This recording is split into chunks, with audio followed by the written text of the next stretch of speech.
So ayun na nga mga tol, good morning, good morning. Morning mga tol.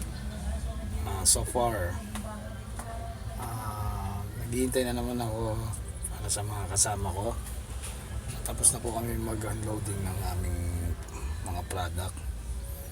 Ayan. So yung nakaraan Friday nga po, Friday okay, Friday nasiraan tayo. So yun na nga po mga tol, meron tayong bagong service. Ito, binigyan tayo ng Serodel ang visor namin. Hindi ko alam kung ano ng sitwasyon ng aking service na isa. So may nagsasabi na malaki daw ang sira.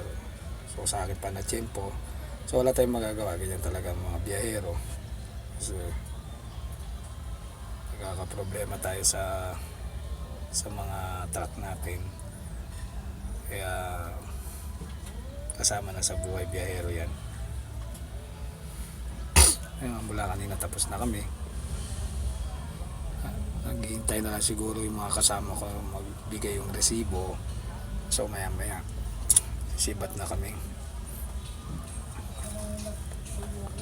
Medyo gabi na nga, gagabi na kami nito mga tol. Nag-uulan-ulan pa. So kanina papunta kami rito sa Muñoz. Napakalakas ng ulan, grabe. Yun nga, sana hindi kami tirik ulit. Hindi na naman bumigay itong truck na ito. That's all mga tol. Thank you for watching my video. Please follow me at my Facebook page, Demski.vlog TV, and also to my YouTube channel. Same din po siya, Demski Vlog TV. Paki-follow and subscribe nyo na lang po ang mga video. Thank you. Have a nice day mga tol.